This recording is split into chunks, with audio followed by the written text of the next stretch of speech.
Hello and welcome to the Thread to Mend podcast. My name is Taylor and I'm coming to you from Baltimore, Maryland, and this is a podcast about all things fiber related. It is February 20th, 2018, and I'm coming to you from my home. I have a few things to show you that I've been up to over the last week. I'll dive right into knitting first. I've previously shown you my Dandelion Fields shawl I'm working on, and I've continued to knit just a few rows. Again, I've forgotten to put a project keeper on this project, but I've made a little bit of progress on this. And I've also started a new project by Caitlin Hunter, and I don't have the printed pattern in front of me. I don't know that I've ever printed it out, but I am using currently my iPad to follow the pattern.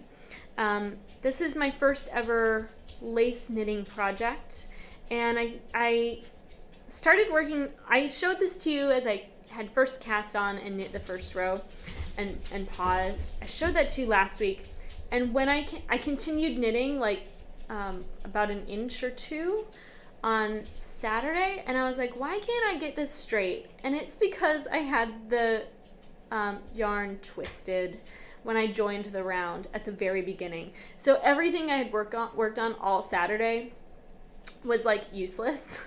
So I tore that off, and I made a pile of all my stitch markers that I had previously put on the project, and I recast on this project without twisting in the round.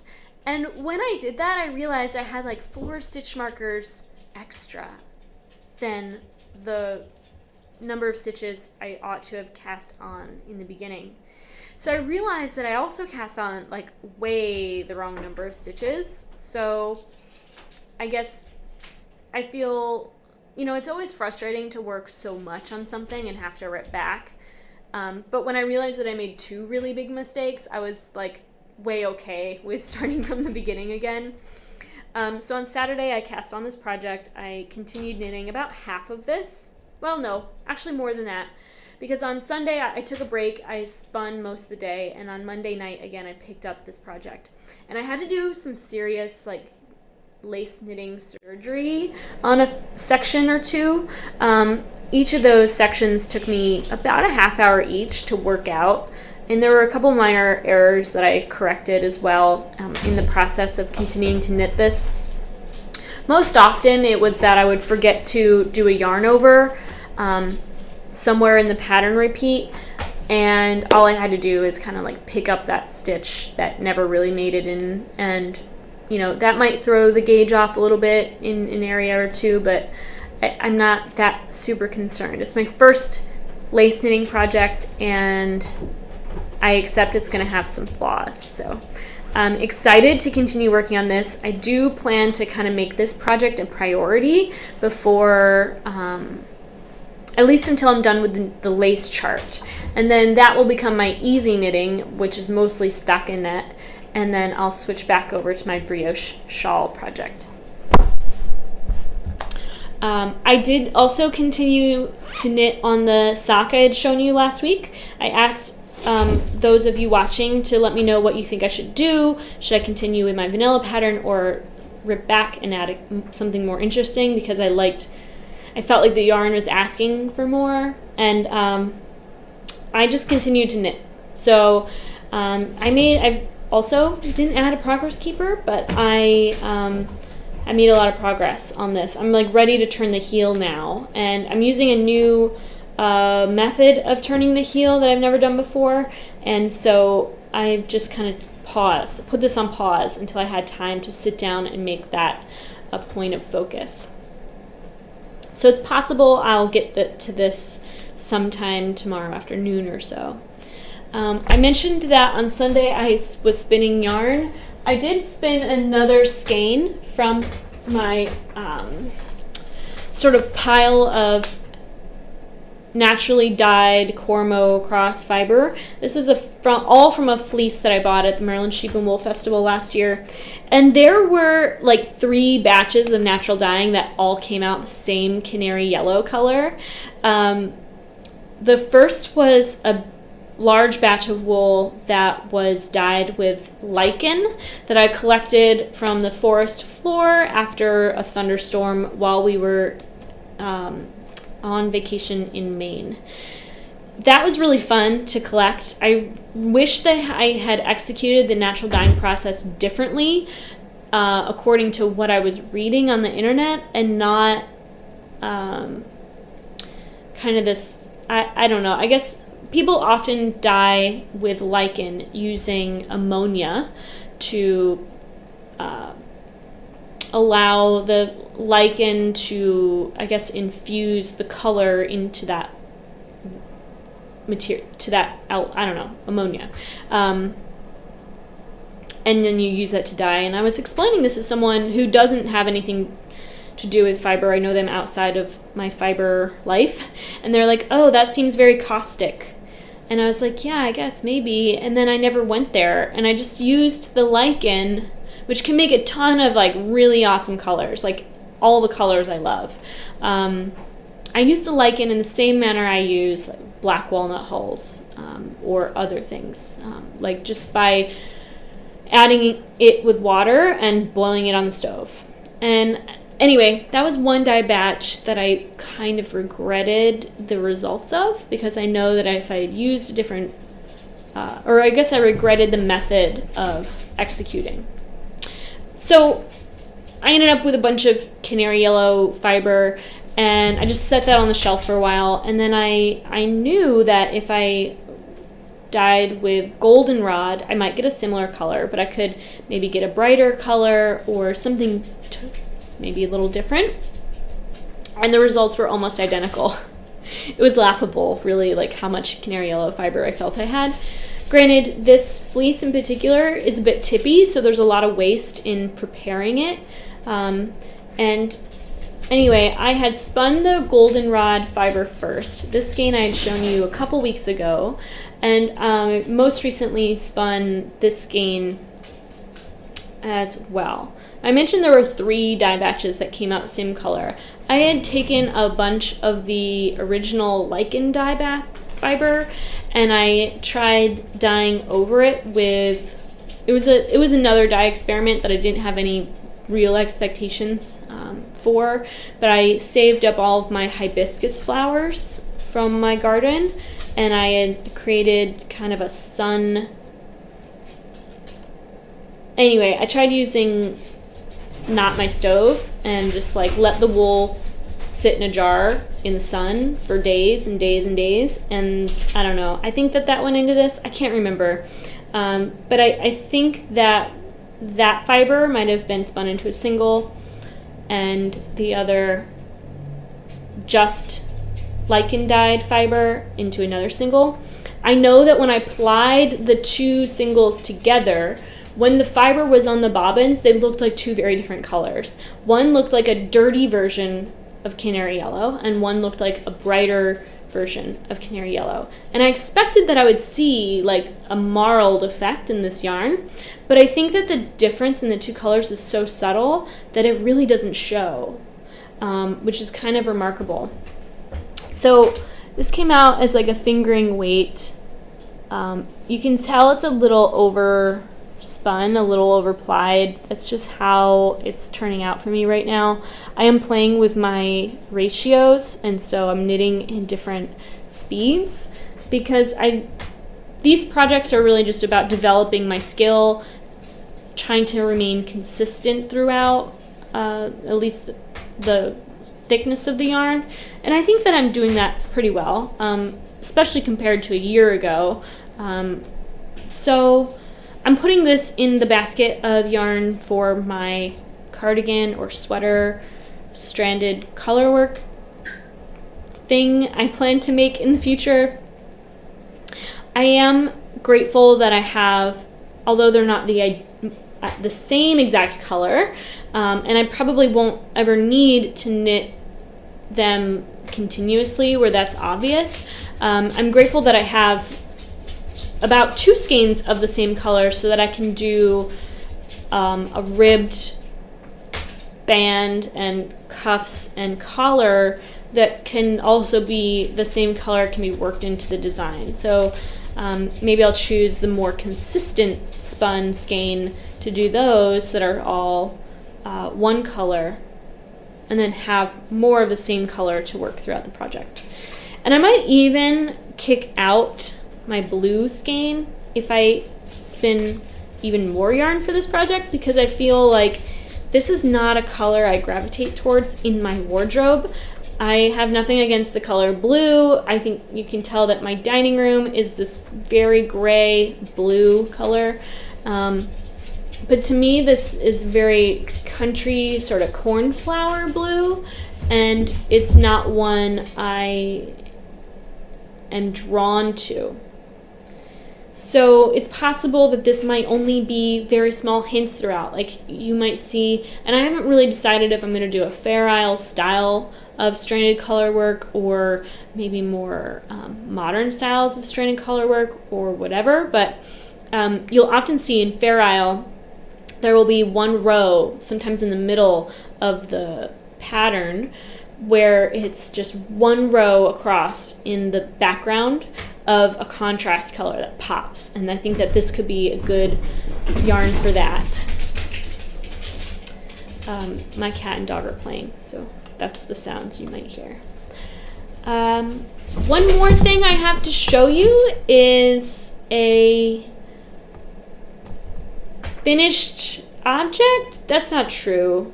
Let's not label it. Let's not give this a label. But one thing I've made in the last week is 2 bats of fiber. I'm not going to get into the story of this fiber right now, but I'll just tell you that I acquired through a friend whose coworker's wife was destashing her basement a ton of different breeds of fiber in 1 ounce quantities. So I took about 5 of those bags. That's about 5 ounces, more or less. I actually didn't weigh it beforehand. And I carded it on my Fancy Kitty Big Tom drum carder. I have a manual hand crank drum carder with 120 tines per inch, or TPI, and that is for fine wools. So I picked out 5 bags of fine wool fiber from this stash that I have in my basement, and I carded it into 2 bats.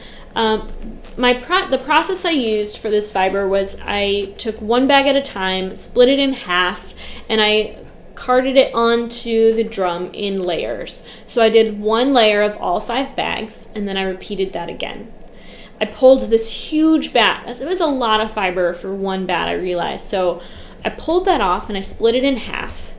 And then I carded again each half into its own bat. So the fiber went through my drum carder only 2 times. If I wanted a more consistent blend, I would have done it again. But I think that the results that I had found are one that I'm happy with. And I don't want to overwork fine wool. This wool has already been combed, so it's already in its single direction prepare. I could have spun it straight from that, but I wanted to take each individual ounce and make something consistent that could be its own finished item. So I took 1 ounce of white merino top, black merino top, white BFL, light brown cashmere, and a 50-50 1 ounce bag of cashmere silk. Cashmere was about the same color in both bags. The silk was this very light fawn, kind of creamy color. And here are those bats. So if you're familiar with the breeds that I mentioned, you might know that cashmere is a very short staple, but the BFL and the silk are a rather long staple, and the merino falls somewhere in the middle. So I'm really happy with the kind of diversity of fiber lengths that have gone into this project. I am excited to spin this very soon and turn it into yarn.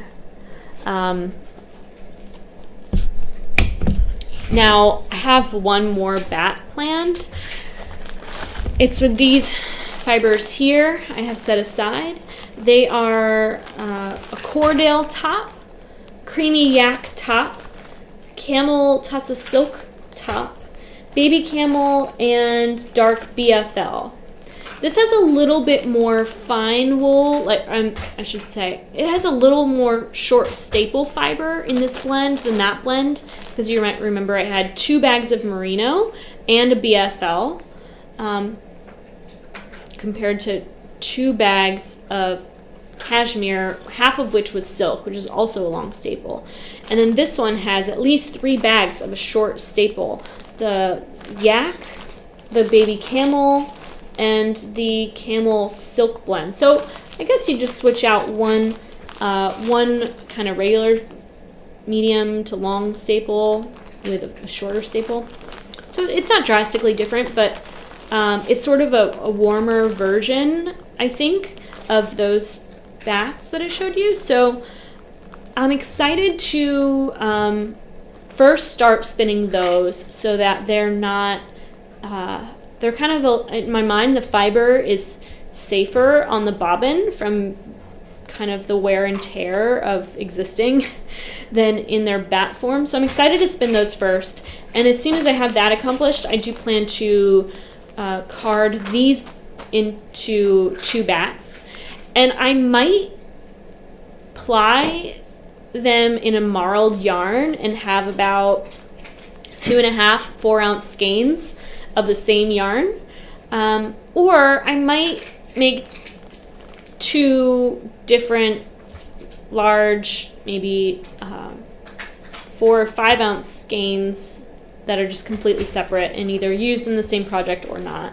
They're not the same fiber content, so I have no. I mean, I guess that I imagine that they would work really well together because they have a little bit of silk, same amount of silk, and the breeds are all relatively similar in terms of lock structure. So yeah, I'm really excited about this. I have a giveaway. I recently sat down with all of my yarn stash, and I kind of just checked in with each individual thing and asked, does this bring me joy? What am I excited to turn this into? And the one skein I felt stumped was this one I've shown you in the past. I think it would make a really great hat. I think it would make a really great dog sweater. But I feel like this is also an opportunity for me to give away something to all of you who are watching that might love to work with this. I don't always have giveaways for you. I don't feel that I need to.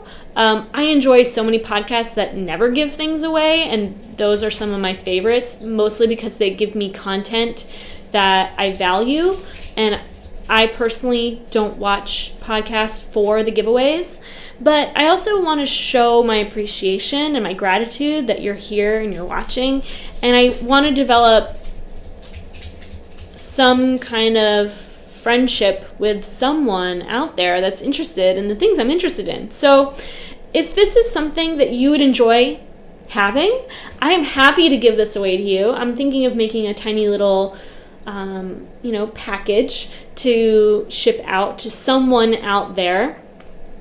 This is yarn that I spun myself. It's 100% wool that was processed in Germany, and it was a pin drafted kind of,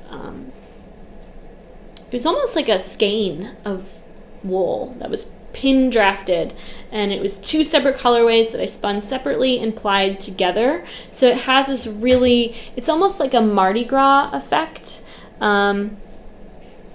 Super bright and contrasting. I think it would make a rather striped garment, or not garment, but striped fabric if knit in stockinette across or in the round. I think that this is enough to make a hat or a small dog sweater. But other than that, I don't know what I would make with it. You might have a brilliant idea of what to make with it, and I hope that you enter to win this little gifty thing. So all you have to do to acquire this skein of hand-spun yarn is subscribe to this YouTube channel, number one, which I hope maybe you're already doing. Give this comment a thumbs up, and comment below, and I guess just share what this makes you think of, or anything at all you'd like. So just connect with me. You could just introduce yourself. If you are interested in the giveaway, let me know if you're interested in the giveaway, because I mean, maybe I'll keep finding things to ship out to you and share. I think I've rushed through everything. That's all the like fiber talk I have. My pets are all in different corners of the home, licking themselves. Oh, I knew I was missing something. I prepped a lot of fiber. Other than those bats that I carded, I combed out, I would guess, I don't know, maybe like 150 or 200 grams of fiber. That's a like rough estimate. I have no idea. I haven't weighed it. But if you watch this podcast, you might have seen in the background I have like baskets of fiber. Those are amounts that I've dyed on my stove, and I keep them in separated containers until I've prepped them. And so I have prepped all of the pink fiber that I had sitting out and all of the white fiber that I had on my shelf. So my shelf is full of fiber that's combed and ready to spin. I have so much spinning to look forward to. It's really exciting. And I have, I would guess, about equal parts of that fleece that I've been working on for this project. I have about enough to make a skein of pink, which I'm not going to spin 2-ply solid. I actually have a bobbin full of more of this yarn because I mentioned I had 3 batches of this canary yellow, so I spun enough of it that I felt like I had enough, and then I have 1 bobbin of canary yellow in singles, and I'm going to spin pretty much all of the pink fiber I have onto a single bobbin, and then I'm going to apply the pink and the yellow together, which I'm not drawn to as individual colors, and that's why I'm marling them, because I know that when they're together, they're going to give a different effect that I think I might really like. And the subtlety of when you look up close, seeing that they're a marled yarn, I think is going to be cool. So that is not a skein I'm probably going to work into this project of knitting. If there is another batch of fiber that I would maybe spin for this project, it's one I have on my shelf over here. I'm going to grab really quick. So this is a basket of the same Cormo fine wool that I dyed more recently with black walnut hulls that I gathered, I guess, in the fall. I've shown this fleece off to you all before, but you can see that, well, the dyeing process kind of really dries it out. It gets all the lanolin out for the most part, but it's very tippy. You see how the tips are rather dark, and a tippy fleece will break. So part of my prep process is that I have to break these tips off, and I usually do that before I start combing so that it gives me less resistance. But I have this whole basket to comb out and prepare to spin. I think it's going to give me a color that I haven't already spun, if not a color identical to this, which I know I dyed this yarn fiber and this fiber in different batches, but I think I used the same black walnuts in different quantities. So it's likely that the result could be a little different, probably not drastically different. And this is a lot of fiber. This is a bigger batch than I dye for all my other ones, so I know that I have at least 100 gram skein in here. And so if I decide to start knitting this project with what I have spun, I would feel okay keeping this amount of fiber separate for a different project, maybe a shawl, maybe, I don't know, anything at all. This is the last of all of my naturally dyed fiber of this fleece. I have about the same amount left over that's just plain white. I don't know if I'm gonna save that fiber to spin as a white skein. I don't wear a lot of white, and it's another one other quality of this fleece that I haven't mentioned because I've always shown it to you dyed, is that it's it's not quite white. It's not a super bright white fleece that you know, is rather impressive. It's more of like a cream color, which I already have prepped ready to spin from another fleece that I think is of a slightly higher quality. So I'm thinking I'm going to hold on to that white and just keep it for dyeing. Because this fleece is not the highest quality, I'm way more comfortable throwing it into a pot of hot water with whatever dye materials I've acquired and experimenting and possibly losing out on the fiber. So far, I haven't tossed any fiber away that I've attempted to dye, which is pretty cool. So there's that aspect of it. So I'm not afraid to dye better fiber. It's just that I have a priority of maintaining the, yeah. Sometimes I start a sentence and I don't even want to finish it, and I'm just not going to.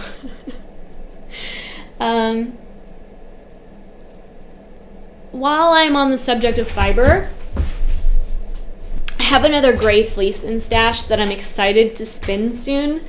I have spun a whole skein of this fiber and I almost immediately gave it away. I had met a RAVELRY user through a local to me forum who was giving away commercially combed top fleece, like a whole Lincoln fleece that she had bought at a festival, and it had prepared to spin, and then just realized, you know, like all of us have a little bit more than we need, and decided to just give it to someone that would use it. And so, why am I talking about this? Oh, so the same weekend that I met with her and picked that up, I had finished spinning from this fleece, and I gave her that skein of yarn as a thank you, to just make it a little more of a value exchange. And boy, this yarn was really fun to spin. I'm just noticing right now. Okay, so I just grabbed a hunk of it. This is a shorter staple than the one I'm dyeing. I would guess it's about 3.5 inches, probably stretched out, maybe closer to 4. It is the densest fleece I've ever bought, meaning it like holds its shape. That's very characteristic of fine wool, but it just like holds together. It is rather fine, and you'll see that when it's broken up, that it's like really crimpy. It's got a lot of crimp. And I think that the kind of even when this fiber is combed and all the fibers are in the same direction, because of its high crimp, it holds a lot of air. So when I spun that skein of yarn, which I have just like one photo of, for some reason I didn't think to take more to kind of document it. It looks very woolen spunny. It's very, I don't want to say bouncy, but it really sprung out. It really filled out its shape. Yeah. And you can see that the tips, obviously you probably noticed, are a little sun bleached. That I think is pretty common with grayer fleeces. And so that also gives it a little bit of a not variegated, but this quality of variegation to the color. Whereas these fiber batches are rather consistent. And this I remember being really easy to comb, with the exception of a few areas that I washed that had lanolin left in them. I don't know why that happened. It's possible that in a couple batches of washing, I didn't have the water hot enough, or I didn't drain it quick enough for the lanolin to be removed from the fiber. And boy, I had a hard time prepping that fiber.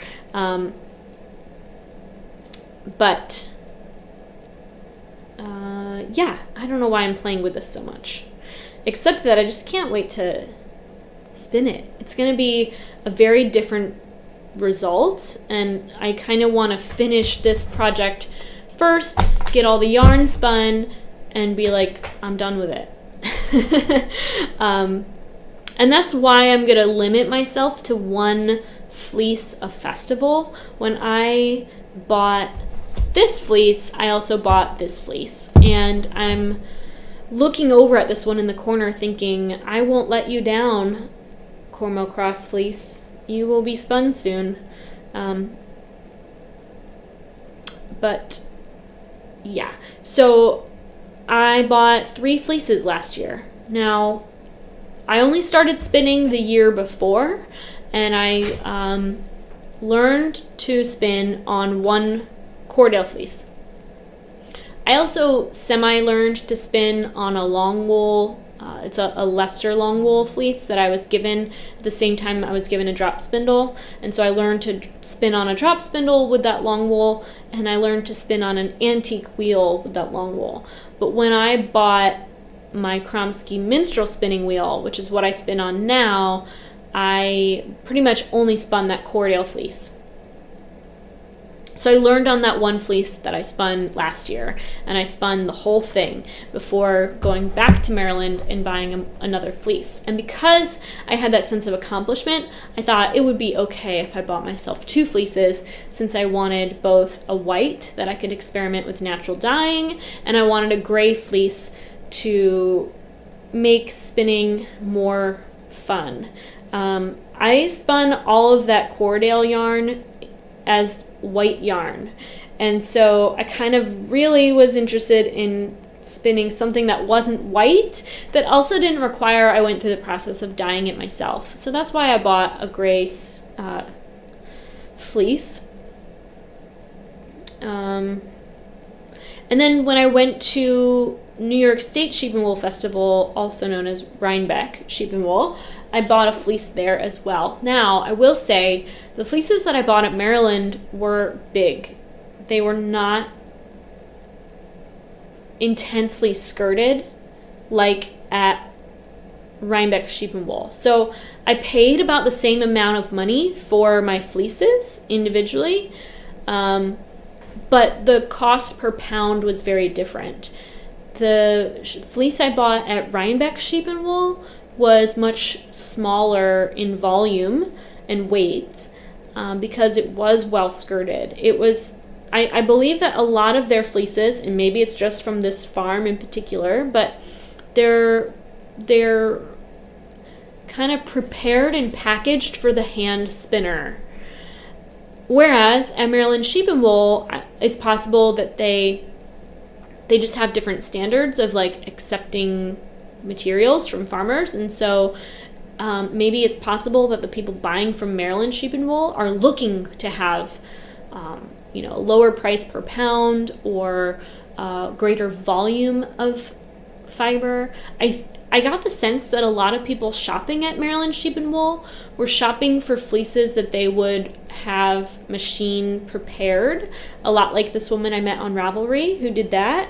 For some reason, I never considered doing that, and I don't know why. I mean, I dreamt about it. Like, wouldn't it be great if I made my own commercial yarn and blah, blah, blah. But anyway, it's just different. It's just a different shopping experience and different product kind of demand, maybe. So the 2 fleeces I bought were big. They were like 8 or 9 or 10 pounds. Some of that I did skirt away and remove from my pile of fiber. I don't own a scale that I would stand on in my house, so I never got like a final weight for how much fiber I got out of each fleece I bought at Maryland Sheep and Wool, but I just want to spin through what I have before I acquire a whole lot more. I'm resisting this consumer culture that we live in where we feel that we need what we don't have. I want to embrace the idea that I already have everything I need and channel my energy, my creative force into those things so that I'm never, feeling like I don't have enough, or I'm coveting what someone else has, or whatever feelings arise from that. So, and I have a lot of stuff. Like, I can't say that I'm definitely not rejecting consumerism. I am thrilled to support farms and farmers, shepherdesses and shepherds, and I like the exploration of knowing whose efforts went into what and what am I purchasing. So I really enjoy purchasing fleeces because I feel like it's a very direct sort of acquisition of someone else's time and attention, and it's less sort of spread out and dispersed energy. Like, that farmer or whoever tended their fields, their flock, and I'm giving to them, they're giving to me. It's nice to know where things are coming from. However, I also love machine prepared fiber by other lovely people who, do righteous work in the world, whether it's like a employee owned and operated mill or cooperative or what have you. Just creative, interesting, kind people. That's what I want to support with my craft.